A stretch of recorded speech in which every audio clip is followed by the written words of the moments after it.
Okay, in this section, guys, we're going to be doing the mobility of the hip.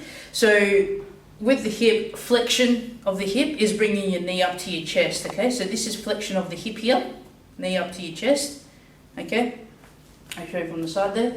So flexion of the hip. Okay, extension of the hip is keeping your leg, your knee can be slightly bent and you're just pushing your leg back. That's extension of the hip. Okay, so opening up the joint here. Then we have abduction. Okay, so think of it as your body part is moving away from the midline of your body. Okay, imagine an invisible line. So abduction of the hip is just your leg leaving the midline of your body. Okay, now adduction, adding to the midline of the body, so you're going to be bringing your leg back into the midline. Okay, now internal rotation is pretty much turning your foot, so your big toe and your knee inwards. Okay, that's internal rotation of the hip. External rotation of the hip is bringing your pinky toe out as wide as you can, bringing your knee out. Okay, and that's external rotation of the hip there. So now to loosen up the muscles around the hip, we're going to be using the myofascial roller. So we're going to be doing hamstrings first up. So jump on, remember we never go over a joint, so we always start just at the top of the knee, underneath. Okay, and all we're going to be doing, if you want more leverage, you can put your other leg on top, but for the hamstrings, it's not really needed. Okay, and you're just going to be slowly moving up. When you feel a tight spot, hold it for 30 seconds, and then move on. Okay, repeat this 2 to 3 times. And so when you reach the top bit of your butt, the underneath of your butt, there, then we stop, we jump off, and we roll again 2 to 3 times. Now, the next ones are the outside muscles here. So you've got your TFL muscle, which is just here, and it runs off the ITB band, okay, which is a really thick band of fascia.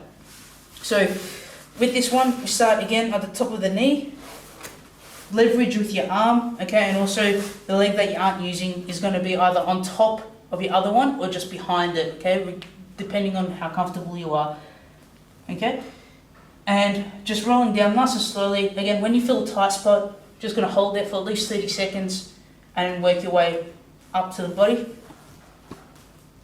Okay, nice and slowly. When you feel a tight spot, hold it. Okay, and work your way up, all the way up, just to the bottom bit of the joint of your hip here. Okay, again, don't ever roll over your joint. Alright, with the inside of your leg here, what you're going to be doing is bending your knee slightly. Okay, start off at your knee, just at the top. Okay, make sure your leg's nice and opened up there. And you're going to be leveraging with your arms and just pushing, rolling down. When you feel a tight spot, give it a hold for at least 30 seconds. Okay, and just keep working your way up until you get to the top of the hip joint. Okay. For your quadriceps, so the front bit of your leg, there's 4 main quadricep muscles, and there's one muscle that comes across. Okay, so we're going to be loosening up 4 muscles, also 4 parts of fascia for those muscles, to 5. So again, starting at the top of the knee, arms are going to be leveraged, so the lower you go, the more pressure you're going to be putting, okay, on your quads. When you step off, okay, or when you push up, you're going to be putting less pressure. Okay, make sure that your foot is nice and flat on the ground, so the top bit of your foot is on the ground. Okay, your toes aren't digging themselves into the ground, and you're just working. When you feel a tight spot, hold it there for at least 30 seconds, and just work your way all the way up to the hip joint. Okay, and repeat that 2 to 3 times. Now, what's also important with hip mobility is your glutes, okay, so all your butt muscles here. So you're going to be using your tennis ball or hard ball or the spiky ball.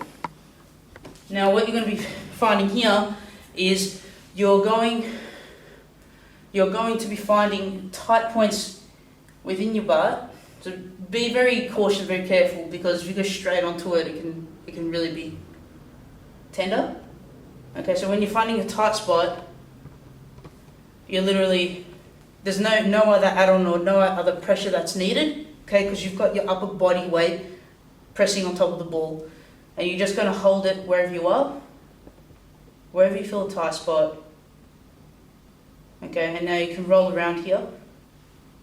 Now, if it is too tender for you to roll around, as you normally would, okay, you can lift up your whole body and just move across to the next trigger point.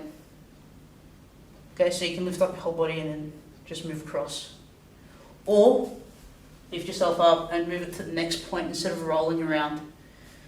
Again, hold it for at least 30 seconds. And there you go, trigger points and myofascial release of the hip.